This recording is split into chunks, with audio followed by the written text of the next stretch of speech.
এটা বাংলাদেশ, অন্য কোনো দেশ না। এইখানে আমি মুখে লম্বা লম্বা দাঁড়িয়ে রাখতে পারতাম না। আমার নিজের দাড়ি আমার রাখার অধিকার আছে, এবং কি আমি মুসলমান হিসাবেও আমার দাড়ি রাখার অধিকার আছে। না না, এটা আমার অধিকার আছে। এখানে আপনি কে? আপনি কে আমার মুখের দাড়ি কাটতে ফলাইবেন, ধরাই দিবেন? এই সাহস আপনার দিছে কারা? তাও আবার কি একজন মহিলা, পুরুষ না, একজন মহিলা এরকমই কথাবার্তা বলছে। একজন ফরেস্টগার লোক, দেখতে তার খুব ফরেস্টগার মনে হয়, লম্বা দাড়ি, মাথায় টুপি, বয়স্ক একজন লোক, ওনাকে এই কথা বলছে। পাবনা ফলের দোকানে একজন মহিলা কিনে, আগের সাদা গোলাপ কালা গোলাপ কিনে তর্ক হয়েছে। যাই হোক, তর্ক যেটা নিয়ে হয়েছে, একজন কাস্টমার একজন দোকানদারের ভিতরে তর্ক থাকতেই পারে, দ্বন্দ্ব থাকতেই পারে, কিন্তু ওই কাস্টমার দোকানদারে দাড়ি নিয়ে কথা বলবে, এটা কিভাবে সম্ভব? এটা আমার শরীরে যে কোনো একটা অঙ্গ নিয়ে আপনার কথা বলা তো কোনো রাইট নাই। তো আপনি দাড়ি কেটে ফালাইবেন, এই সাহস আপনার দিছে কে? তো এই মহিলারা দেখতেই দেখা যাইতেছে উনি একজন শাহবাগী, আর নয়তো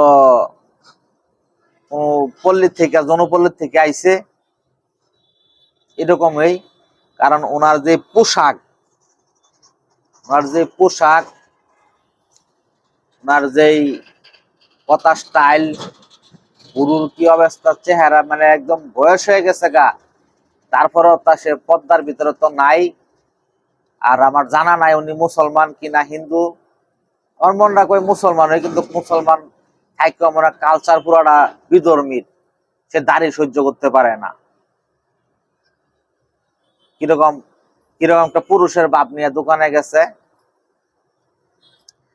যাই হোক, সবশেষে এক ভাই যখন ভিডিওটা করা শুরু করছে, তখন উৎসুক জনতার চাপের মধ্যে পইরা একটা মিষ্টির দোকানে যায়, আসে পলাইছে।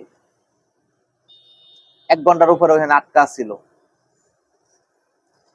তো তাই হোক, তারপরে তারা পুলিশ আইসা যে কোনো ভাবে মাপটাপ চাওয়ার কথা বলছে।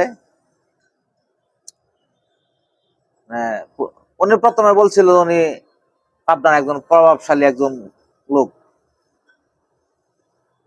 এখানে কথা হইতেছে, প্রভাবশালী হোক আর যেই হোক, এই মুহূর্তে বাংলাদেশের ক্ষমতায় আছে ডক্টর মোহাম্মদ ইউনূস। ডক্টর মোহাম্মদ ইউনূসের তো এই ক্ষমতা নাই যে একজন মানুষে বলবো তার মুখে দাড়ি চাইচা ফালাইয়া দিব। বিষয়টা চিন্তা করেন, কিন্তু মাথায় ঢুকান। ডক্টর ইউনূসের এই ক্ষমতা নাই যে বলবো একজন লোকের দাড়ি চাইচা সে ফালাইয়া দিব, এই ক্ষমতা দিছে না তারে। আর উনি কিভাবে, কিসের ক্ষমতা জুড়ে, কে দাপদের জুড়ে বলতেছে যে দাড়ি চাইচা ফালাইয়া দিব? আমরা কোথায় বাস করতেছি? যাই হোক, এই ধরনের ঘটনা যদি ঘটে আরো, তাহলে দৃষ্টান্তমূলক একটা শাস্তি হওয়া চাই। মাপটাপ ছায়া এইখানে গাড়িটা শেষ না, মাপ ছায়া শেষ করবো এখানে না, তার সাজা হইতে সাজা।